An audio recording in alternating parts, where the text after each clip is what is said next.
Well, thanks for coming out, everybody. I met Chuck about, I guess it'd be about 4 years ago now. I'm a freelance writer, so my job is I write books, I do magazine articles, I do newspaper columns, newspaper articles, and I was researching an article at the Adams County Historical Society, where Gettysburg is located. And one of the volunteers came over to me and she's like, "You need to talk to this guy." And she told me that he had attended the 75th reunion of Gettysburg, which was the last big reunion for Gettysburg where they had actual Civil War veterans in attendance. And I thought, okay, well that sounds interesting, be a neat story. And so she put me in touch with him, and I went over and I talked with him one afternoon, and I quickly realized that he had a lot more stories, a lot more interesting time periods of his life that went far beyond an article, that it needed a book. So I asked him if I could write his biography, and he agreed to it. So for the next year and a half, I would go over his house every other week or so and sit down with him, and had a little micro recorder, and I'd just turn it on and we'd start talking for 3-4 hours. And he'd be telling me different stories, showing me through his scrapbooks and pictures, some of which I brought here. He's a pack rat, so he's got everything, and he knows where it all is. So we'd be talking about something, he's like, "I've got this," and he'd go and pull it out from behind somewhere or some, unusual place, but he knew where everything was, and they were all like little memory aids to help him with the stories when he saw them. So, and I would take the interviews, I'd go home, I'd transcribe them, I'd research what he was telling me so I could come back with more defined questions and things like that. So, and then started putting it all together, and it was nice to have him to go through it and make sure I got everything right, the names right, things like that. And right now, this is my favorite nonfiction that I've done so far. And largely because it was, I was able to talk to Chuck to do it. I had the source material, unlike some of the other history books I've done where it's just all straight research out of journals and newspapers and things like that. So here's a shot of Chuck, 4 or 5 years old. He wasn't born here in Orrville, he was born in Princeton, Illinois, and then they moved over to Missouri for a while. And some of his earliest childhood memories are from the short time he was in Missouri.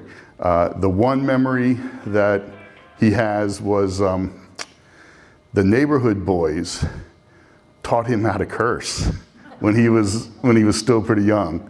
And his mother didn't really appreciate it, and it left a bad taste of soap in Chuck's mouth. So, but from there, they moved to Penny Farms, Florida, which is a community founded by J.C. Penney, and it was for retired clergy. And his dad was a reverend, so that was one of the reasons they moved around, is that he had different assignments. And so his dad was the first paid minister at Penny Farms. And so the pressure was really on his dad. I mean, his congregation was made up of, half of it was men who had more experience preaching than he did. And they were all older men who did not have little kids, like Chuck, who loved to crawl over pews, under pews, walk across people, things like that. So it was a challenge for his dad at first to try and get things under control. And his mom, Ellen, came up with the idea of giving Chuck some paper and crayons. And he took to that right away. That's when his love of art started. And he would draw things, and he wasn't paying attention to what his dad was preaching, but at least he was still. And he told me, he said, I must not have been a really smart kid because I couldn't understand why the cars that I drew wouldn't roll around. So in the next couple of years, he graduated to clay, modeling clay, and that became what he was always asking for his birthday and for Christmas, which apparently his relatives didn't mind because modeling clay was a pretty cheap gift to buy, so he was an inexpensive person to buy for. So in 1930, he moved to this house here in Orrville, and the house is still there. It's 115 East Paradise Street. The catch is, when he lived there were only 3 houses on the street, and it went no further than Walnut. So everything beyond did not exist at that time. And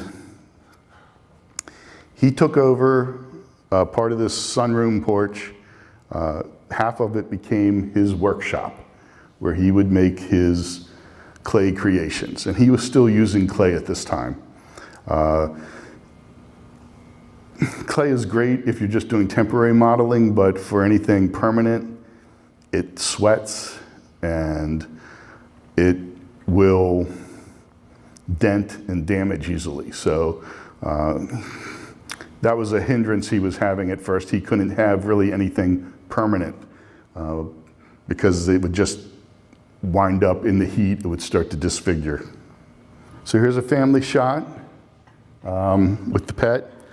One of the things he liked to do was skating on the mill pond over by the Smucker's plant. There was another pond back at the end of East Paradise Street where he used to like to try and, he and his friends would try and make rafts that they could float and pretend to be pirates. He was a big fan of Red Ryder football. Not as big as big a fan as he was of University of Alabama, though. And when he was a young kid, he had not 1, but 3 paper routes in town. For the 3 papers, they were all in different areas of the town, and he eventually got a bike so he could bike them, but it was still, he was working hard at a pretty young age. Here's one of his early class pictures from Walnut Street, and there's Chuck right there, front and center.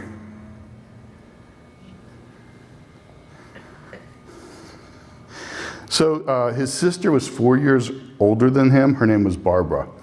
She was a very good student. I think, if I remember right, she might have been salutatorian of her class.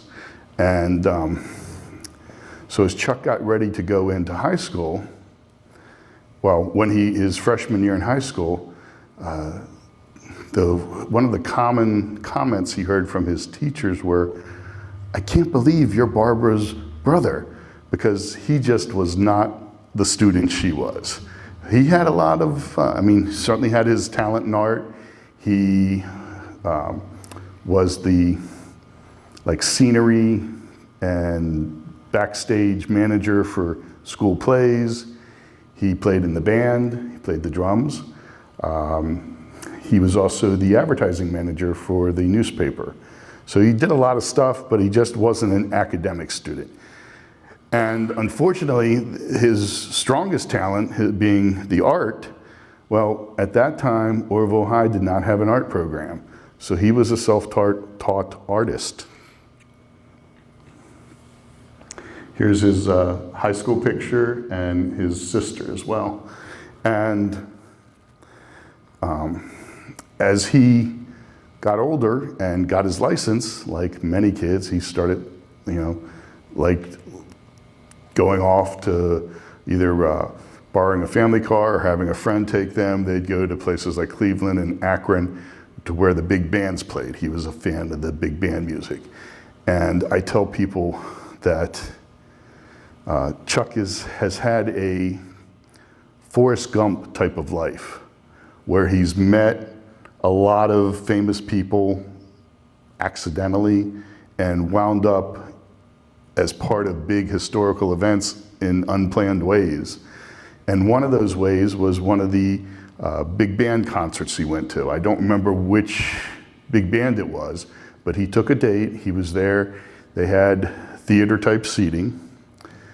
And so he was spending the evening arm wrestling for the armrest of the chair between him and the guy sitting next to him. So they're sitting there, you know, each pushing each other off the armrest. So the break comes up for the big band, and the band leader comes up to address the audience. He's talking to him, and he says, I have a friend here this evening, want to introduce you to. Many of you probably know him. It's Gene Krupa, who was a big drummer in big band. And yeah, there's Gene Krupa. And so the big band leader says, Gene, stand up, come on up here, play a song with us. And so who should stand up but the guy that Chuck had been arm wrestling with all day? And Chuck has, he collected autographs and just didn't manage to get Gene Krupa's autograph. I wonder why. One of the other things was in 1938, Chuck and his dad went to Gettysburg for the 75th reunion. Now, I came from Gettysburg. I came on the nice interstate. It was a 6-hour drive. Chuck and his dad took US 30 all the way. And it was an all-day drive.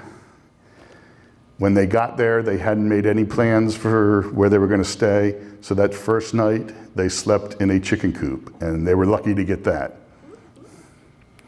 But Chuck was already a big fan of history, and this was the last big reunion of Civil War veterans.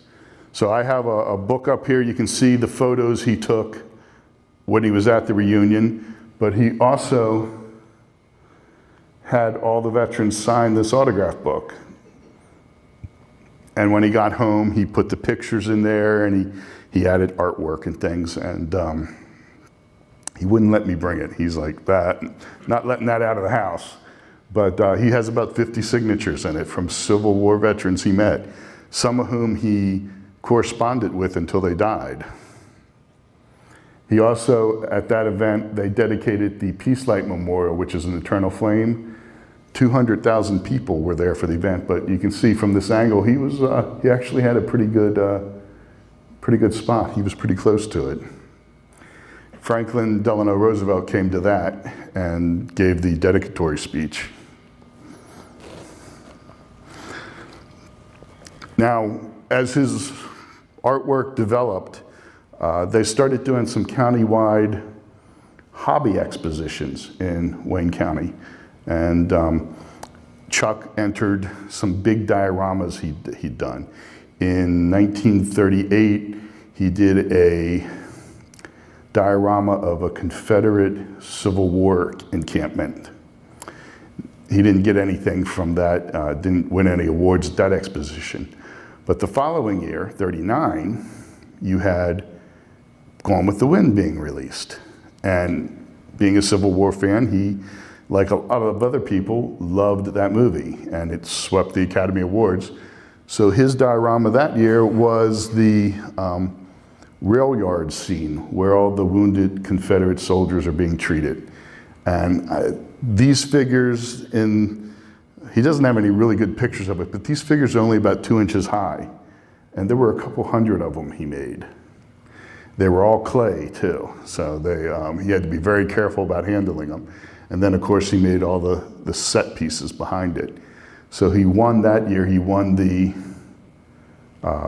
award for his age group. He also, there was a department store that wanted to display this in their window because with the popularity of the movie, they thought it would bring additional business into their store. And another time, a bank here in town displayed a figure of Washington and Lincoln that he had done during the month of February when they were still celebrating the president's birthdays separately. So he was starting to develop a name for himself as an artist. Also in the summer of 1940 and 1941, he worked at Century Wood Preserving Plant, which became Koppers. As everybody knows it as Koppers, I've found out. But before it was Koppers, it was Century. From his descriptions, this is how I kind of pictured where he worked. This is a different wood preserving plant. But he had two jobs at the plant. One was piecework, where he would earn, like, I think it was 5 cents for each S-hook that he would put into the end of a railroad tie.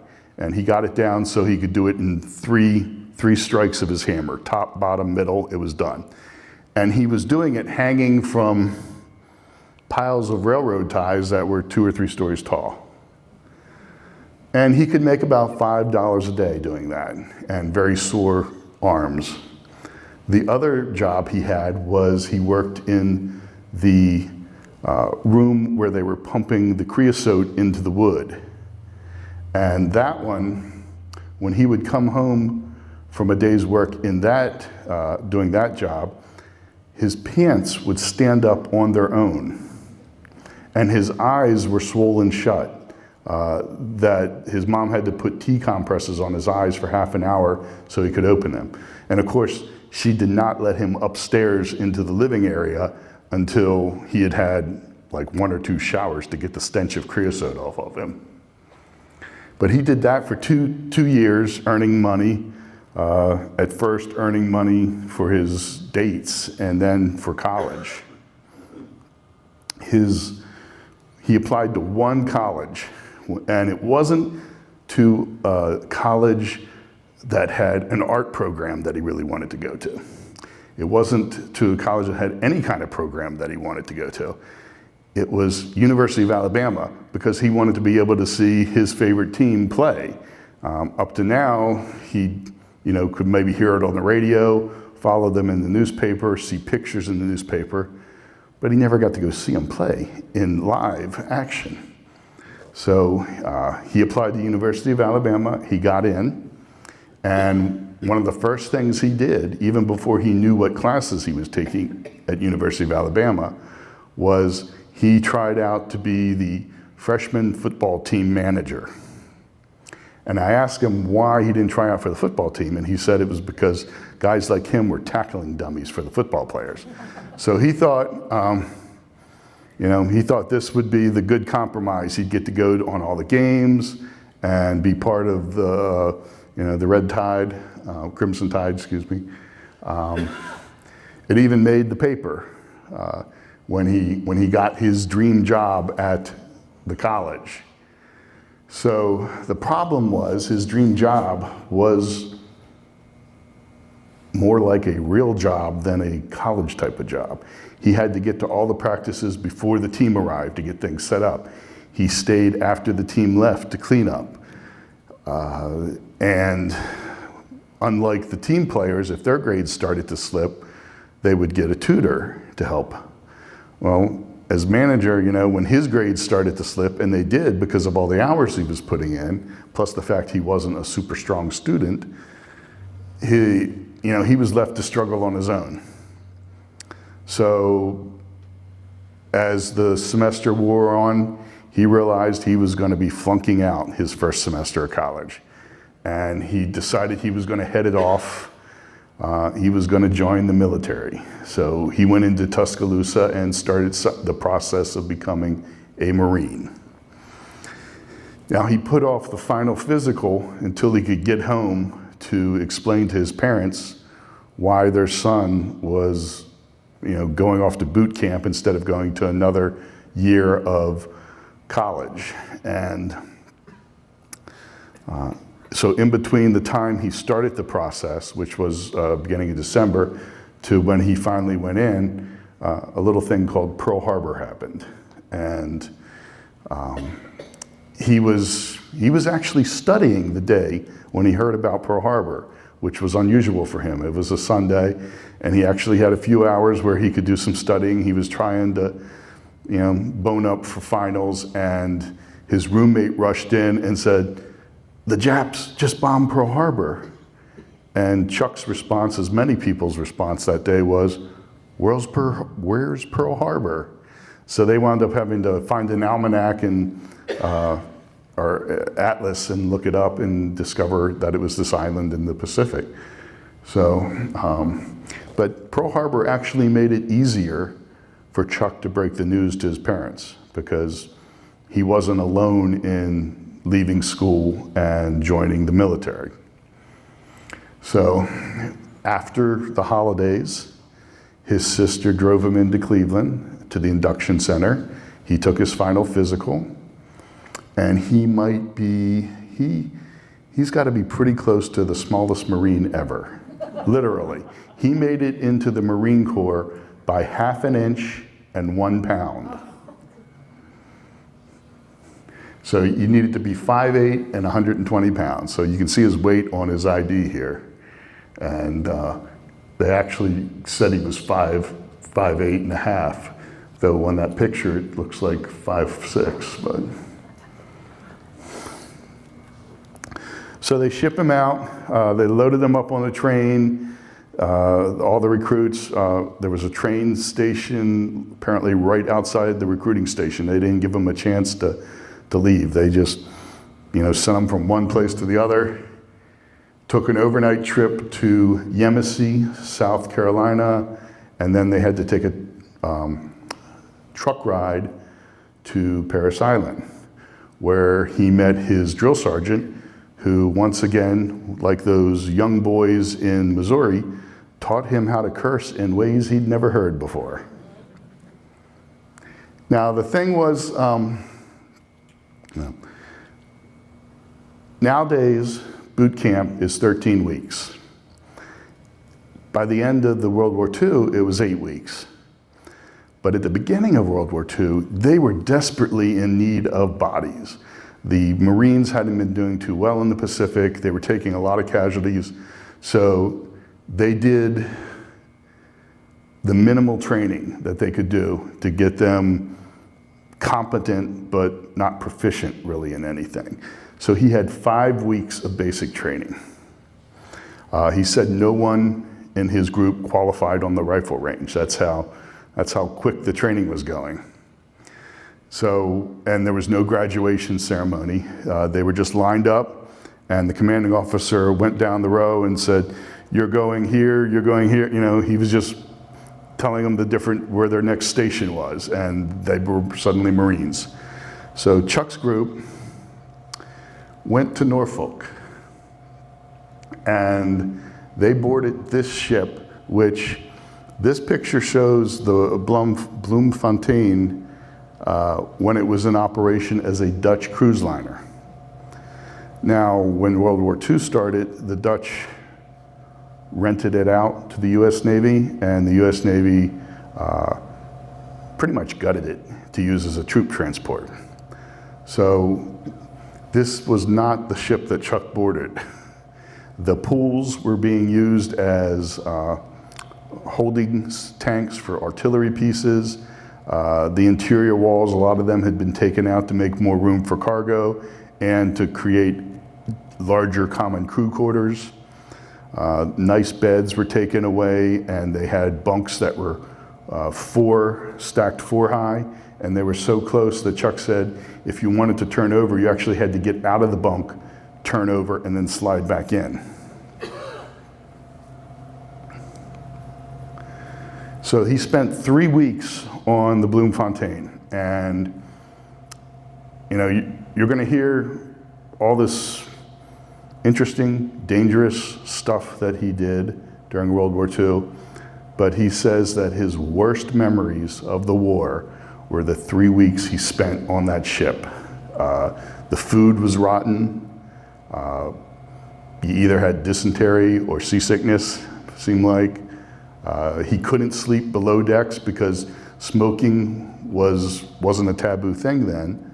So they smoked below decks, and there was no proper ventilation, so you were gagging on smoke. So he took to sleeping up on deck, but he had to be careful because if he didn't wake up early enough, he'd be awakened by the Navy guys who were swabbing the deck in the mornings, and they didn't care if there were Marines sleeping up there. they'd throw buckets of water on them. So they finally got to New Zealand. This is his crew. They were unloading the ship. They spent a few days there at a camp that I can't pronounce, like Paikakaria or something like that. But the thing he liked about that camp, besides he liked the New Zealand people, but at that camp he could have all the mutton and eggs he wanted. He could have it 3 meals a day, and he just, you know, they were packing the pounds back on.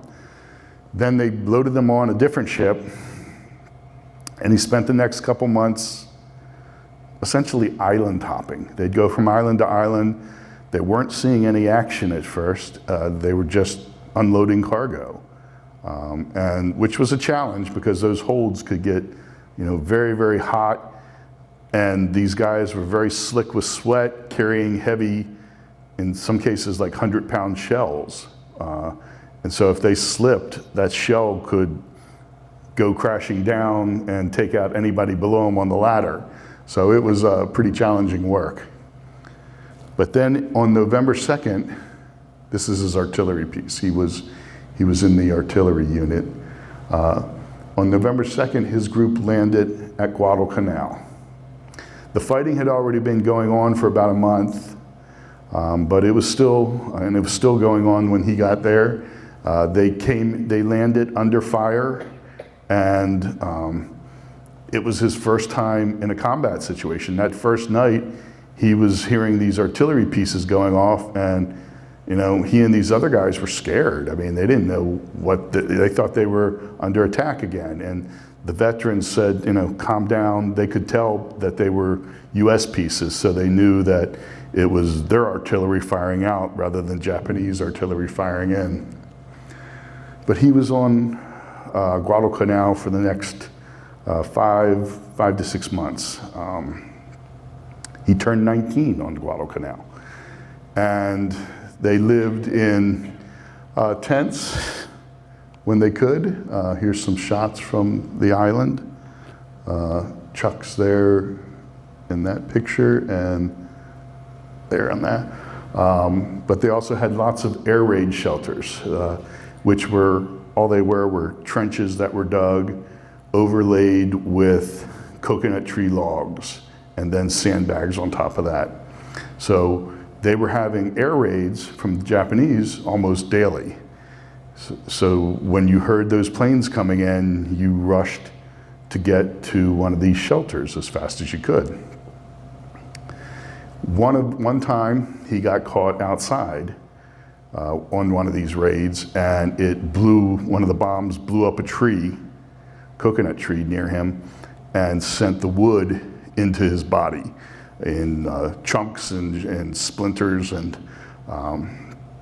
so that is what he, years later, that's what they awarded him his Purple Heart for the actions on Guadalcanal and that specific night, for what he did under fire. Here's another shot at camp,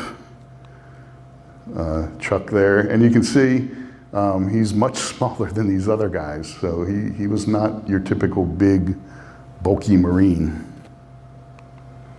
Now, one of the things that Chuck did on Guadalcanal, he kept a journal, a diary, day by day,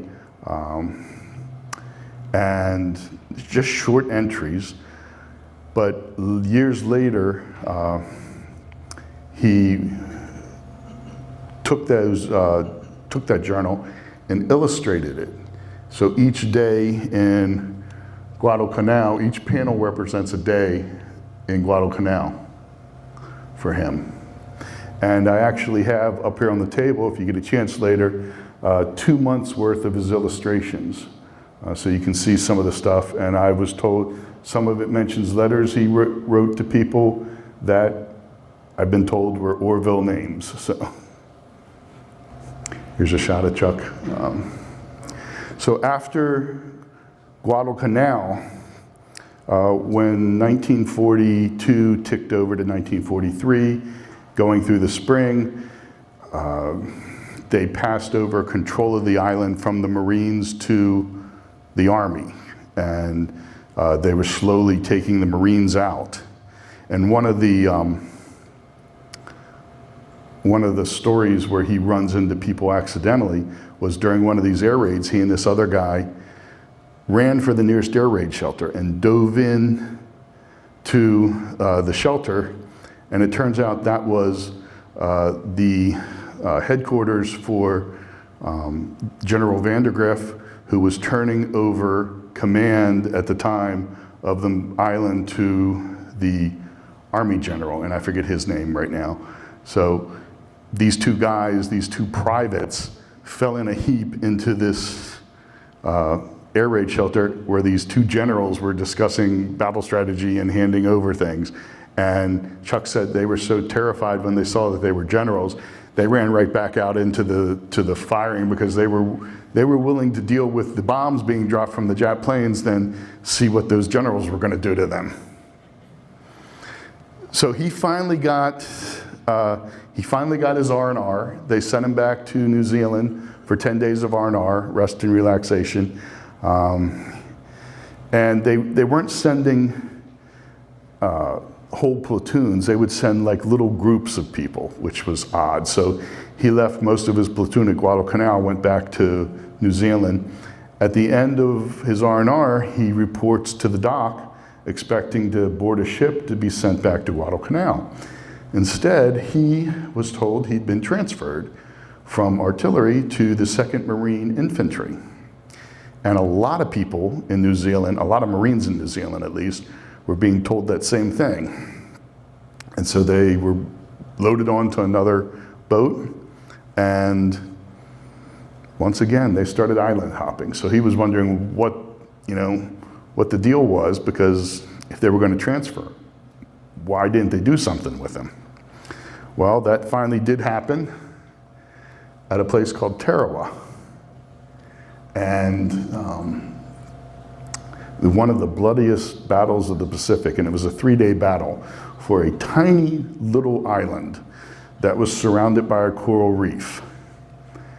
And the Navy and Marines had planned out this assault, but when they launched the assault, they realized too late, they hadn't taken into account one very critical detail, which is called a nap tide, I believe is how you pronounce it, where the conditions align in such a way occasionally that creates a stronger tidal pull.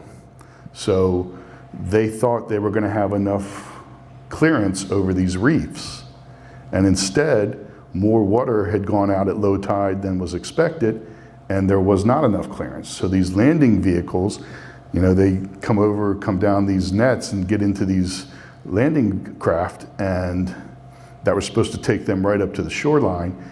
They started getting snagged on the reef. And so the Marines had no choice but to wade ashore. Unfortunately, some of the Marines, when they jumped out, were still in some deep water, and with their heavy packs, they went under, and some of them drowned before they could do anything. Other ones, like Chuck, wind up in waist-deep water. They start wading ashore. Well, if you've ever waded ashore in a pool, you don't go too fast. And Chuck went in a later wave, actually, and he said in his wave they lost about 300 people in about 100 yards. And he said the water around him was red. He kept trying to go underwater as much as he could and like hold his rifle above his head. And the other thing he tried to do was, there was a pier that came out into the lagoon, and he tried to keep the pier between himself and where most of the Japanese firing was coming from. And the Japanese were safe in their pillboxes, so they were doing pretty good. But as he gets closer to shore, and this is one of Chuck's pictures, and this is the edge of the pier showing here, the water's getting shallower, so the pier's not giving much protection. But he did make it ashore, and then what happened was they assigned him the detail which was offloading The lighter landing craft that could make it over the reefs and would come into the end of this pier with equipment and food and things like that, he was part of the group offloading that and carrying it to the beachhead. Well, the problem was these Marines who were carrying this stuff, they couldn't defend themselves. Their hands were occupied with whatever they were carrying. They were on a pier, which, you know, put them up above the water and made them nice targets, and targets walking in a straight line pretty much. So the Japanese tended to try and pick them off. So he was under a lot of fire after this battle. He actually found, I think it was 2 bullet holes through his uniform. He hadn't been shot, but he'd had 2 close calls. And what happened was, after 3 days of battle and the Marines captured the island, Chuck wound up collapsing because he had contracted malaria while he was at Guadalcanal. And he hadn't known that until it flared up here under these conditions at Tarawa, and he spent the next 2 days in a state of delirium. Finally, next time he was aware of things, he was on a hospital ship heading back to New Zealand. So he spent a couple months in New Zealand. How many of you seen the TV show MASH? You know, the Korean War, you had the mobile army surgical hospitals. Well, during World War II, they had mobile operating bases, which were the same sort of things. And they had set one up in New Zealand. That's where he was, at the Mob 4 in New Zealand. And once he recovered from that, they sent him back to his old platoon. Well, his old platoon was still on Guadalcanal. They hadn't moved in all that time. He'd gone on R&R, done some island hopping, fought at Tarawa, spent a couple months in the hospital, and they hadn't done anything in that whole time. They were just essentially babysitting an island by that time.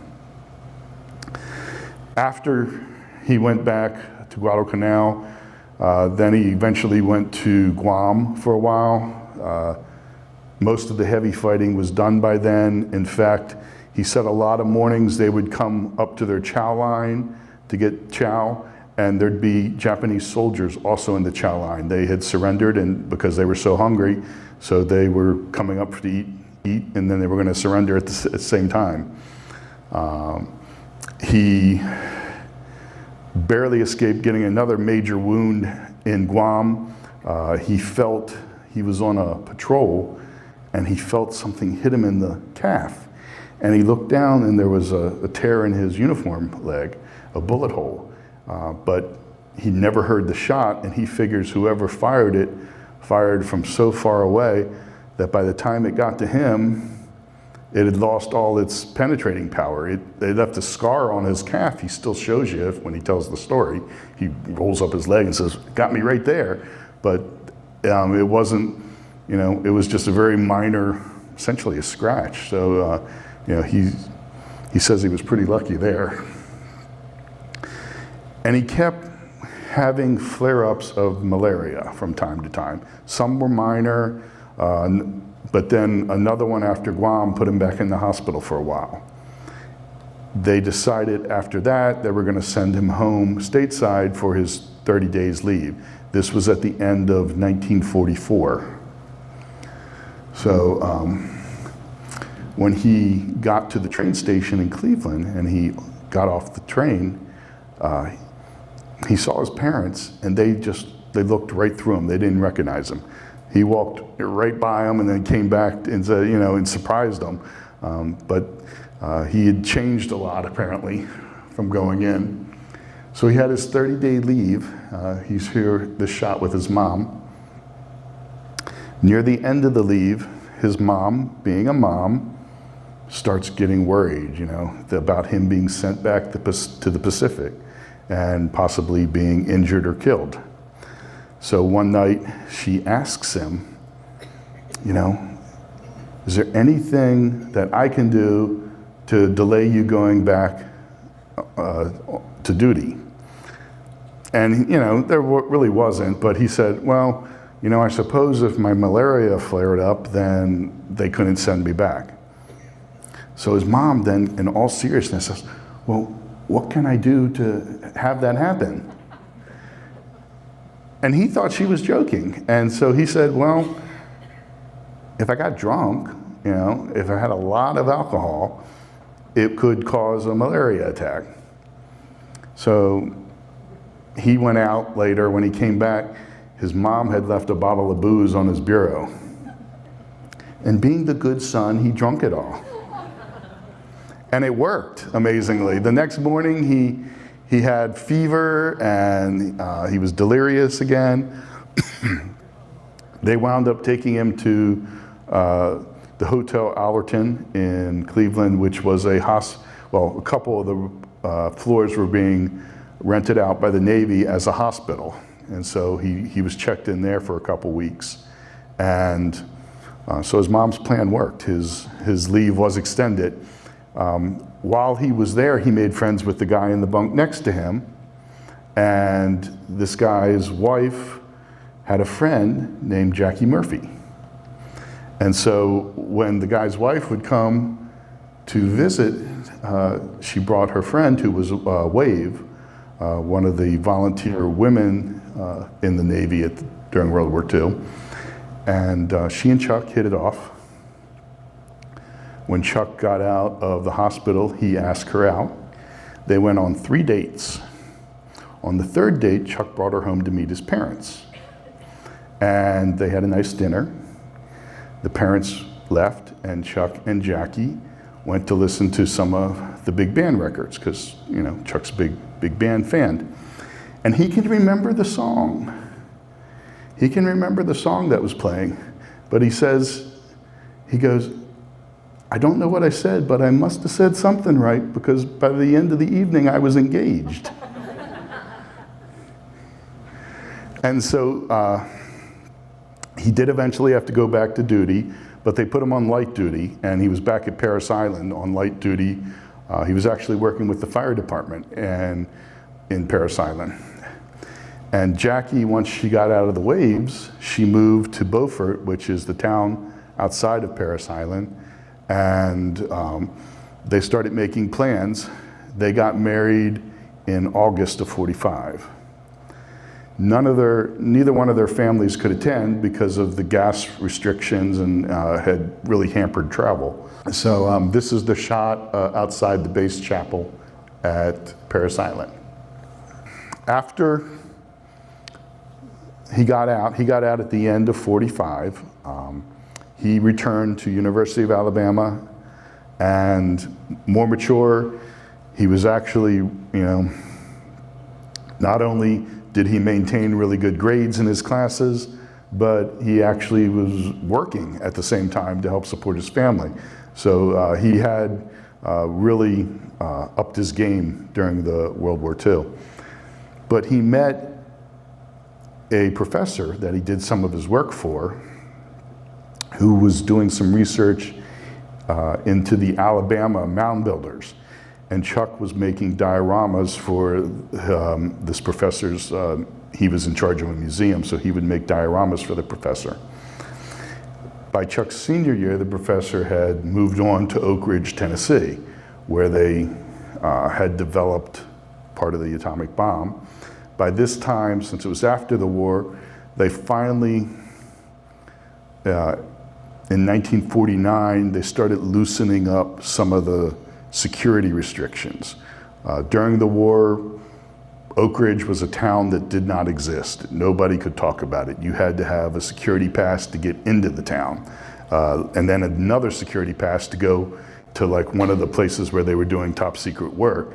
And if you didn't have the right security pass, because each location had a different pass, and so they were pretty strict. But by 1949, while they were keeping the atomic facilities still under heavy guard, they opened up the town to civilians, and they created a atomic energy museum, which this professor was in charge of getting started. And he called Chuck and had him told him he had a job. So when Chuck graduated, he and Jackie moved to Oak Ridge, to this house on Tampa Lane in Oak Ridge. And Chuck went to work making some displays. Here's one of the displays he made at the museum. Here's another one, a map that he made, that he took a picture with Jackie in front of. And he was enjoying this work for the most part, but then he got recalled to active duty for Korea. Now, he didn't have to go overseas for Korea, but they did send him to Camp Lejeune, and he was there. He trained other Marines. But he was there for a couple years. That was when he actually did the illustrations from his Guadalcanal diary, because he wound up with a lot of free time. So after Korea, when he came back, he was looking for a promotion in his work. They weren't willing to give him one, so he switched to another department doing technical writing that paid better. But he said it was the most boring work he'd ever done. And so early 1950s, he saw a flyer up that they were looking for some volunteers to go out to Nevada to work with the atomic bomb tests that they were doing out there for the summer. And so he was more than happy to leave. So the first summer, he was out there 2 summers. The first summer, he went with Jackie and his young son. And here's a shot of one of the explosions. And I have a series of pictures up here that Chuck took of the hood explosion. He took them at 1-minute intervals.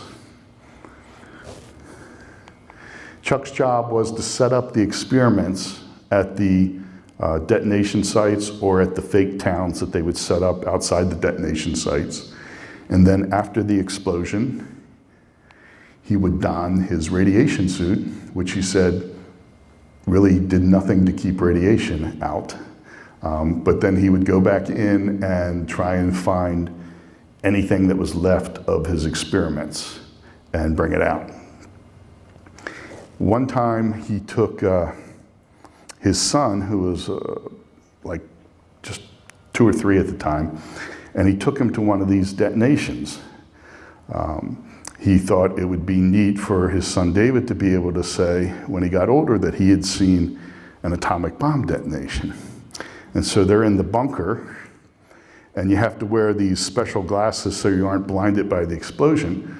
Well, David's 2 or 3. He doesn't want to wear those glasses. He would not keep them on. Meanwhile, the countdown's starting, and Chuck's getting all panicky. So he wound up grabbing David, and he had to keep his head forced into his shoulder and his face turned away from the detonation until everything had finished. So it wasn't one of his better decisions. But he was out there for 2 years, 2 summers. Jackie and David wisely stayed home the second summer, and he participated in about 3 dozen detonations, varying yields, varying delivery systems, testing different things. So during all this time, well, about the 50s, he became a reenactor, a Civil War reenactor. And I guess you could almost say it was destined to happen. He was in Oak Ridge. His Civil War group had chosen the unit, the Tennessee unit they wanted to be reenactors for. And so Chuck went to research the men who had fought with this unit. And he discovered, in looking at a roster of names, that there were 2 Caldwells who had fought with this unit. And one of those Caldwells turned out to be his great-grandfather. He had known his grandfather was a Civil War, his great-grandfather was a Civil War veteran, but he hadn't known, who he had fought with or even which side he'd fought on. He didn't know any of his family had come from Tennessee. So he actually started impersonating impersonating his great-grandfather when they were doing the reenactments. Now, his great-grandfather was also at Gettysburg, oddly enough, and captured during the first day. So Chuck holds a distinction that I haven't heard of anybody else holding. He attended the 75th reunion of Gettysburg. At the 100th reunion and the 125th reunion, he was a reenactor.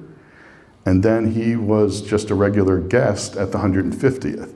So 4 major reunions of any Civil War battle. I haven't heard of anybody being that diligent to come back time and again. During the late 60s is when he decided to go out on his own and as a full-time sculptor. And one of the reasons he made that decision was his wife came home one day with what looked like modeling clay, but she said it was something new she'd found called Sculpey. And Sculpey was originally meant to be a plumber's putty, but it didn't work right. And so the guy who had invented it, his wife realized that she was a sculptor too, so she realized it worked pretty well as a sculpting clay. And what was nice about it is that you could bake it in a regular oven. You didn't need a special kiln, and it would harden so it wasn't as fragile as clay, and it didn't sweat like clay. And so Chuck now had a material that he could sculpt his miniatures from and actually be able to sell them because they were long-lasting now. So he had contracts over the years with Major League Baseball and a lot of the museums around Gettysburg and other Civil War museums. The thing with Chuck is once he started doing the Sculpey sculptures, he numbered his sculptures, for one thing, and he also made them all individual. So when he had these Major League Baseball contracts and they would say, well, we need 25 of this particular player, he didn't make just one and then copy it. Each one was a little bit different. So some of them had the away uniforms, some of them had the home uniforms, some of them might be in the process of pitching or batting, or some might have their hat on, hat off. So he said, you know, when they were ordering like 25 of the same guy, it got to be kind of hard to make each of them different. But each one is pretty much a unique creation. Here's, in the 70s, he moved to Lake Dallas, Texas. And he had gotten a good offer there. A studio there wanted to pretty much represent him and hold shows of his stuff. And so he went there, and that didn't work out as well as it sounded, but he continued to get work. One of the things he did was some of the Franklin Mint miniature collections. He did one in bronze and one in pewter. This was actually one page of they really gave it a lot of publicity, 2-page spread ad in Parade magazine, which is not a cheap thing. This is Chuck, this is Major Caldwell of the Confederate Army. I think he was doing Confederates at the time. Here's Chuck today. He moved to Gettysburg in 1980, started a shop, his own little studio then, and became very successful. A lot of people, he collected hats from a lot of customers, would come in with ball caps and give it, and any customer came in, he would have them put a pin at their hometown. So he still has this map with pins from hometowns of different people. So I think he had customers from 3 or 4 countries and 49 of the 48 states in his shop. One of the customers was Tom Berenger when he was in there filming Gettysburg the movie. And he really liked Chuck's stuff. He bought a lot of it to give as gifts to friends and crew members. And Chuck himself was an extra in that movie, though he says you can't see him in any of the scenes. But he was also nearly a casualty during that movie because they would use rubber bayonets in most of the scenes. But there was this one scene where it was a downhill charge, and they kept having the trouble with the bayonets because when they were running downhill, the bayonets tended to wobble and were obviously fake. So they had to use real bayonets. And Chuck was supposed to be an early casualty in this charge.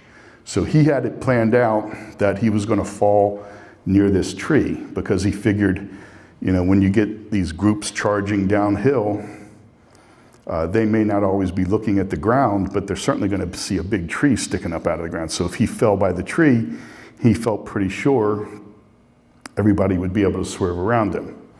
So he went and he fell, and he had to lay perfectly still because they were filming.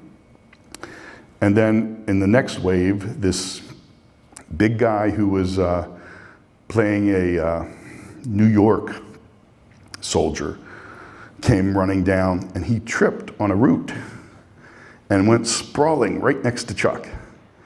And Chuck's like whispering over to him, "Are you hurt? Are you hurt? Are you all right?" And the guy's like, "Turn your head to the left." And Chuck didn't want to because he had to be still. He was dead. But the guy's insistent, and so Chuck slowly turns his head to the left, and that guy's bayonet had gone into the ground right next to his head. So in the immortal words of Maxwell Smart, missed him by that much. So Jackie died in 2006, unfortunately. Chuck still hasn't gotten over her. They were married for 62 years. And they had 4 kids together. He has 4 grandkids and 2 great-grandchildren. And, he's still this happy guy. His health's not the greatest now, but he will be 94 this month too, so it's understandable. But sweetest guy you'll ever meet. He's a great guy. And he has a great story that I fell in love with. So, well, thank you all for coming out this evening. Please take a look at the stuff I brought, some of the miniatures. The football one is actually the football uniform that Orrville High wore in their undefeated 1940 season.